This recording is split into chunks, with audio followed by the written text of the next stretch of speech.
আসসালামু আলাইকুম everyone, welcome back to my channel baking and cooking art.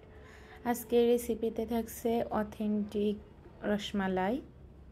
অবশ্যই রেসিপিটি আপনারা যদি সম্পূর্ণ ফলো করে ট্রাই করেন তাহলে আপনাদের রেসিপিটিও সুন্দর হবে এবং কোনো উপকরণ নষ্ট হবে না এবং টেস্ট হবে অসাধারণ। এখন আমরা সবাই কম বেশি জানি যে হোটেলের কোন পরিবেশে মিষ্টি তৈরি হয়, সেগুলো বাচ্চাদের জন্য কতটা স্বাস্থ্যসম্মত এবং কতটা নিরাপদ। চাইলে বাসায় আপনারা বাচ্চাদের জন্য খুব সহজে তৈরি করে দিতে পারেন। এখানে আমি দুধ নিয়ে নিয়েছি 3 লিটার পরিমাণ। 3 লিটার দুধের মধ্যে আমি চিনি দিয়ে দিব হাফ কাপ। মিষ্টিটা খুবই কম পরিমাণে দিব, কারণ দুধটা ঘন হতে হতে অনেক কমায় নিয়ে আসবো, ঘন হয়ে যাবে পুরা। অবশ্যই মিষ্টি বানানোর আগে টিপস অ্যান্ড ট্রিক্স ফলো করে মিষ্টিটা ট্রাই করবেন, তাহলে আপনাদের পারফেক্ট রেজাল্ট আসবে। এবং অন্য একটা পাতিলে আমরা এখানে 2200 ml এর মতো দুধ নিয়ে নিয়েছি।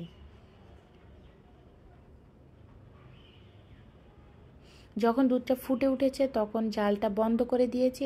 এখন এই দুধটাকে নাড়াচাড়া দিয়ে একটু বাষ্প চলে গেলে তারপর আমরা এখানে হাফ কাপ ভিনেগারের সাথে আরও 1 কাপ পরিমাণ পানি মিশিয়ে আমরা আস্তে আস্তে এই দুধটার ভেতরে দিয়ে ছানা তৈরি করে নিব।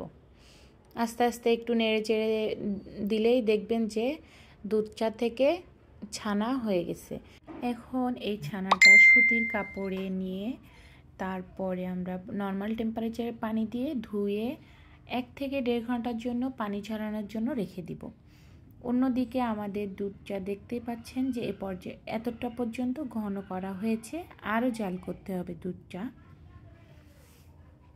আরও কিছুটা ঘন করে তারপর আমরা মিষ্টি দেব। এখন এ পর্যায়ে মিষ্টিগুলো বানানোর জন্য আমাদের ছানাটা রেডি হয়ে গিয়েছে। 1.5 ঘন্টা পরে আমি এসেছি মিষ্টিটা বানানোর জন্য। প্রথমে শুধু ছানাটাকে আমরা হাত দিয়ে মথে নিব। হাতের এই অংশটা দিয়ে প্রেস করে করে আমরা ছানাটাকে মথে নেব। 8 থেকে 10 মিনিটও লাগতে পারে, কারণ 6 থেকে 7 মিনিটও লাগতে পারে। ছানাটা মথা যখন হয়ে যাবে তখন আমরা এখানে 1 টেবিল স্পুন প্লাস 1 টিস্পুন ময়দা, 1 টেবিল স্পুন প্লাস 1 টিস্পুন সুজি এবং 2 টিস্পুন গুঁড়া দুধ এবং 2 টেবিল স্পুন চিনি এবং 1 টিস্পুনের একটু কম বেকিং পাউডার নিয়ে নিয়েছি। এখানে আমি ফস্টার ক্লার্কের বেকিং পাউডারটা ইউজ করেছি এবং 2 টিস্পুন সয়াবিন তেল দিয়ে দিয়েছি। এখন সকল শুকনো উপকরণগুলো মিশিয়ে নিব। যত এই শুকনো উপকরণগুলো মিশানো হয়ে গেলে এই ছানাটার সাথে প্রপারলি মিশিয়ে নিতে হবে। যতক্ষণ না পর্যন্ত চিনির দানাটা গলে গলে যাচ্ছে ততক্ষণ পর্যন্ত মিশাতে হবে। যখন দেখবেন যে চিনির দানাটা গলে গলে গিয়েছে তখন দেখবেন যে ছানাটা আরও বেশি সফট এবং সুন্দর হয়ে গিয়েছে, মসৃণ হয়ে গিয়েছে। চিনির দানাটা যখন সম্পূর্ণ গলে যাবে তখন আমাদের ছানার ডোটা রেডি হয়ে যাবে। এখন ছোট ছোট লেচি কেটে নিতে হবে, তারপর মিষ্টিগুলোকে তৈরি করে নিতে হবে। এখানে আমি চিনি নিয়ে নিয়েছি 3 কাপ পরিমাণ। 3 কাপ চিনির সাথে আমি পানি দিয়েছি 9 কাপ পরিমাণ, কারণ আমি এই মিষ্টিতে দ্বিতীয়বার কোনো পানি অ্যাড করব না। তারপর চুলায় 2টি এলাচ দিয়ে জাল করতে বসিয়ে দিয়েছি এবং দুধের ভেতরেও 2টা এলাচ দিয়ে দিয়েছি। তারপর যখন আমাদের মিষ্টিগুলো বানানো শেষ তখন সে পর্যায়ে শিরাটাও যখন বলক চলে আসবে তখন আমরা এই মিষ্টিগুলো দিয়ে দিব। জাস্ট একবার বলক চলে আসলেই মিষ্টিটা দিয়ে দেওয়া যাবে। তারপর চুলার হাই হিটে মিষ্টিটাকে আমরা 10 মিনিটের মতো কুক করব। তারপর চুলার জালটা একটু কমিয়ে দিয়ে মাঝারি আছে আরও 10 মিনিট মিষ্টিটাকে রান্না করে নিব। এখন দেখতে পাচ্ছেন মিষ্টিগুলো কিন্তু একটু বড় বড় হয়ে গিয়েছে। এখন একটু উল্টে দিলাম। আপনারা চাইলে আপনাদের সাথে আমি মালাই চপ মিষ্টির রেসিপি শেয়ার করব এবং স্পঞ্জের মিষ্টির রেসিপি আমার চ্যানেলে অলরেডি দেওয়া আছে, আপনারা চাইলে দেখে নিতে পারেন। তারপর আরও 10 মিনিট মিষ্টিটা জাল করার পর দেখেই বুঝতে পারছেন যে মিষ্টিটা এখন আস্তে আস্তে নিচের দিকে নেমে চলে যাচ্ছে।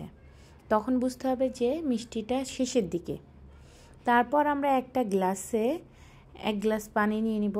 তারপর এখান থেকে 2টা মিষ্টি তুলে নিব, তুলে গ্লাসের ভেতরে দিয়ে দিব। যদি মিষ্টিটা সরাসরি নিচে চলে যায় তাহলে বুঝবেন মিষ্টিটা হয়ে গিয়েছে, আর যদি উপরে একটু ভেসে থাকে তাহলে বুঝবেন যে আরও 2 থেকে 5 মিনিট মিষ্টিটা কুক করতে হবে। যখন মিষ্টিটা কুক হয়ে যাবে আমরা চুলার জালটা বন্ধ করে দিব এবং ওই শিরার ভেতরে মিষ্টিটাকে ঠান্ডা করে নিব। ঠান্ডা করা হয়ে গেলে একটা ছাঁকনিতে দিয়ে একটু কিছু সময় শিরাটা ঝরিয়ে নিব। ঝরানো হয়ে গেলে আমরা সরাসরি এই হালকা ঘন দুধের ভেতরে মিষ্টিটাকে দিয়ে দিব, দিয়ে একটা বলক তুলে নিব দুধের ভেতরে। দুধটা কিন্তু আমি অনেক ঘন করে ফেলিনি, কারণ অনেক ঘন যদি আমি এখনই করে ফেলি তাহলে মিষ্টিটার ভেতরে দুধটা প্রবেশ করতে পারবে না। এজন্য আমরা একটা বলক তুলে এই মিষ্টিটাকে দুধের ভেতরেও ঠান্ডা করে নিব। আর আমাদের যে মিষ্টির শিরাটা ছিল সেখান থেকে আরও বড় চামচের 2 চামচ আমি এখানে দিয়ে দিয়েছি। আপনারা যদি মিষ্টি একটু বেশি চান তাহলে আরেকটু বেশি পরিমাণে দিয়ে দিবেন। যখন দেখবেন যে এরকম একটা বলক চলে আসছে মিষ্টিটা দেওয়ার পরে, তখন আমরা চুলার জালটা বন্ধ করে দিব। 1 মিনিটের মতো জাল করে নিতে পারেন। তারপর জাল করার পরে দেখতেই পাচ্ছেন এটা ঠান্ডা হয়ে গেলে কিন্তু এই অনেক ঘন হয়ে যাবে দুধের মিশ্রণটা। তারপরে এই দুধের ভেতরে মিষ্টিটা ঠান্ডা করে নিয়েছি। তখন দেখতে পাচ্ছেন যে মিষ্টিটা আরও একটু ঘন হয়ে গিয়েছে। এই পর্যায়ে মিষ্টিটা আমরা একটা পাত্রে তুলে নিব, নিয়ে তারপর বাকি যে দুধটুকু থাকবে হাঁড়িতে সেটা আমরা জাল করে ঘন করে নেব, অনেক ঘন। একেবারে আপনি যতটা ঘন করে নেবেন ততটা টেস্ট লাগবে। এ পর্যায়েও মিষ্টিটা খাওয়া যাবে, ঠান্ডা করলে আরও, যেহেতু ফ্রিজে রাখলে আরও যেহেতু ঘন হয়ে যাবে। কিন্তু তারপরেও যে মিষ্টিগুলো মানে যে দুধগুলো এক্সট্রা রয়েছে সেগুলো আমরা জাল করে এতটা পর্যন্ত ঘন করে নিয়েছি। ঘন করে ঠান্ডা করে অবশ্যই রুম টেম্পারেচারে নিয়ে এসে তারপর আমরা মিষ্টির ভেতরে দিয়ে দিব। দেখেই বুঝতে পারছেন আমরা এখন তো এখানে কোনো ক্যারামেল করে দেই নাই চিনি, দুধটা জাল করে করে এরকম একটা কালার চলে আসছে।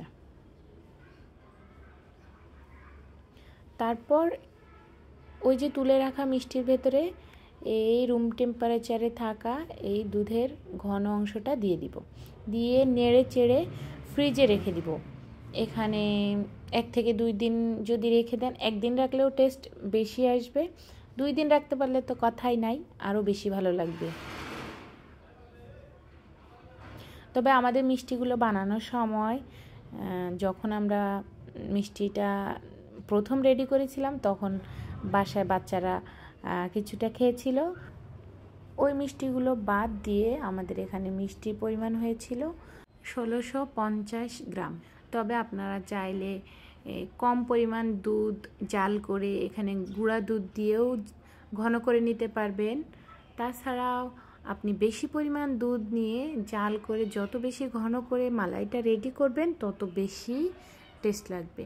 আজ এ পর্যন্তই। রেসিপিটি যদি কেউ ট্রাই করেন অবশ্যই প্রথম থেকে নিয়মকানুন মেনে ট্রাই করবেন, তাহলে অবশ্যই সফল হবেন। আল্লাহ হাফেজ, সবাই ভালো থাকবেন।